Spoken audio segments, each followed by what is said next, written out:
Indonesian fighter jets are a crucial piece of the country's national defense. They not only safeguard Indonesia's air, but they also fight off against naval and land threats. Moreover, as Southeast Asia's largest economy and military force, they are tasked with guiding regional security and ensuring stability. But just how strong are Indonesia's fighter jets? And what does its future look like? Let's first start with a quick history overview and understand the strongest and most formidable fighter jets that protected Indonesia over the years. One of the earliest fighter jets that helped shape Indonesia's air force is the A-4 Skyhawk. Indonesia acquired the A-4 Skyhawk through Operational Alpha in June 1979. The Skyhawk fleet technically originated from the United States, but they were procured from Israel. They imported a substantial number of Skyhawk units, 31 A4E single-seaters and 2 TA4H dual-seaters via sea transport. In addition to the A4 Skyhawk, Indonesia also acquired another major aircraft at the same time period. They acquired the F-5EF Tiger II fighter jets from Northrop. These F-5 Tiger IIs were acquired on April 21, 1980, and they were renowned upon by local military officials and became the envy of some Southeast Asian countries. That is because they were supersonic jets. These two aircrafts, A-4 Skyhawk and F-5EF Tiger II, significantly boosted the morale of the Indonesian Air Force personnel, who had experienced a decline in air power following the 1965 revolution. The introduction of these aircraft marked a resurgence, allowing the TNI-AU to regain some of its former strength. The A-4 Skyhawk in particular became a cornerstone of Indonesia's tactical combat aircraft fleet. For more modern aircraft, the Indonesian Air Force operates blockbuster fighter jets from Russia to the United States, France, and Brazil. Their aircrafts from Russia is their fleet known as Sukhois. One of these is the Sukhoi Su-30 Mk2 jet fighters. The contract to acquire them was signed back in December 30th of 2011 when Indonesia agreed to acquire these aircraft for $470 million from Russia. After this, the Indonesian Air Force would increase its Sukhoi fighter jets to 16.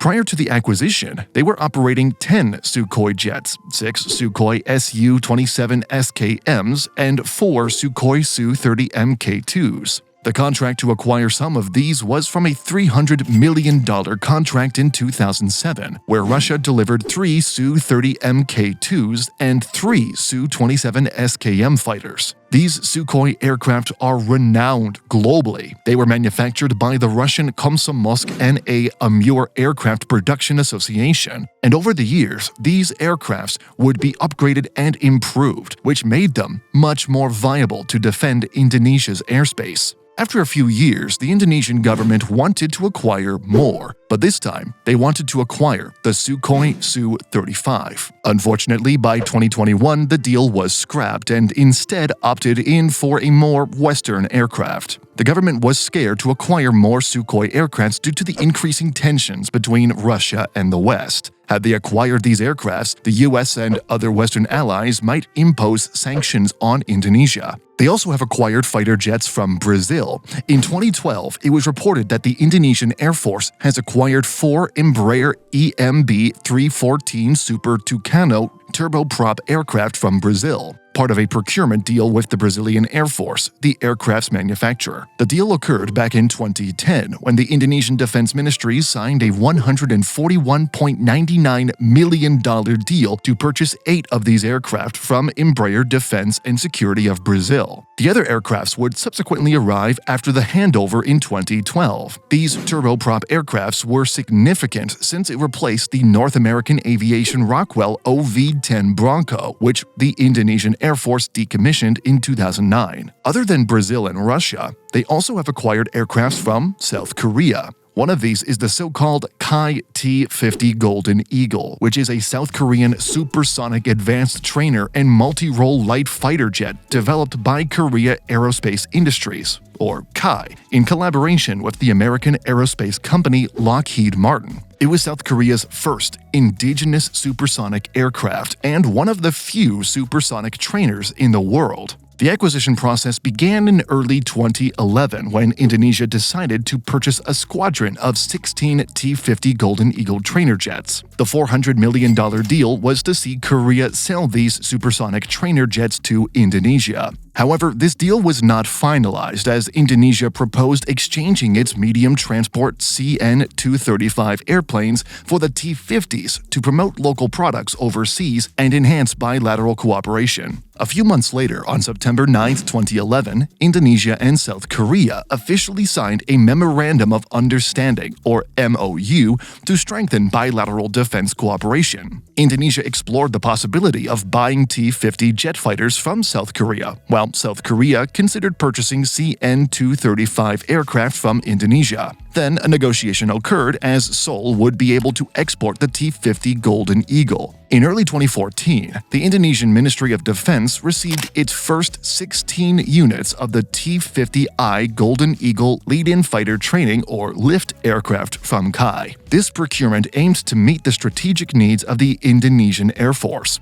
As a show of trust for these aircraft, the Indonesian Air Force wanted more of these supersonic fleets. In 2021, the Indonesian Defense Ministry said they were in the process of procuring 6 T-50I Golden Eagle trainer jets from South Korea, worth $240 million.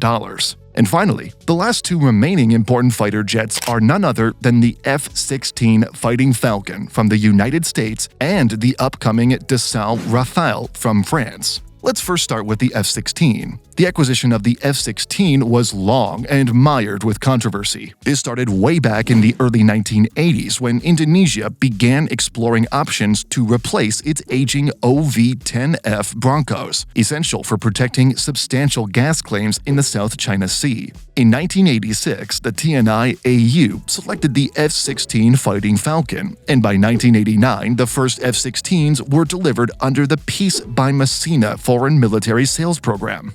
However, in 1999, the U.S. imposed a ban on military aid to Indonesia, which severely impacted the combat readiness of Indonesia's F-16 fleet. This ban, which hindered access to spare parts, was lifted in November 2005. By 2010, rumors of a new order emerged, and by November 2011, Indonesia confirmed an order for 24 ex-USAF F-16CD Block 25 aircraft, upgraded to Block 32 status. This $750 million deal also included 6 additional airframes for spare parts and modern upgrades, including the latest MMC 7000 mission computer and M5 software package, making them comparable to Block 50 or 52 aircraft. These airframes were delivered to Squadron Udara 16 by 2015. Indonesia's F-16s have traditionally been equipped with basic weaponry such as dumb bombs, AIM-9 missiles, and Su-20 practice dispensers. While capable of medium-profile missions, the lack of funding has limited their modernization. Recently, however, these aircrafts have been seen with AGM-65 missiles, demonstrating their enhanced attack capabilities.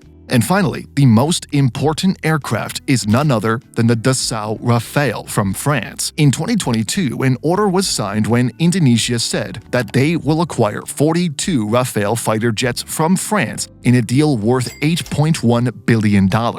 This agreement, which includes submarine development and ammunition, positioned Jakarta as the largest French arms client in the region. A year later, Dassault Aviation delivered 18 Rafale multi-role fighter jets to Indonesia as part of the acquisition program. By 2024, Indonesia has contracted the third and final batch of its planned acquisition of 42 Dassault Rafales. These Rafale fighter jets are a significant step into becoming a regional powerhouse. The Rafale is a twin-jet fighter aircraft capable of operating from both aircraft carriers and shore bases. This fully versatile aircraft is designed to perform a wide range of combat aviation missions, including air superiority and air defense, close air support, in-depth strikes, reconnaissance, anti-ship strikes, and nuclear deterrence. The Rafale entered service with the French Navy in 2004 and with the French Air Force in 2006. Since its combat debut in 2007, the Rafale has proven itself in various military operations, demonstrating its effectiveness and reliability.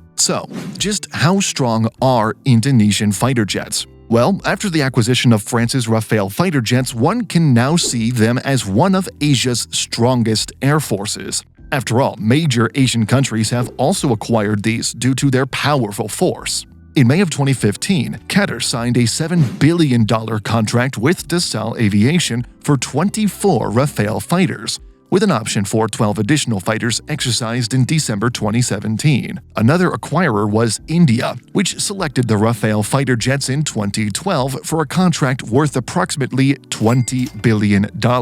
Under this agreement, Dassault will supply 126 Rafale fighter jets, with the first 18 delivered by 2015, and the rest manufactured in India under a technology transfer to Hindustan Aeronautics Limited. But anyway, do let us know what you think. Thanks for watching.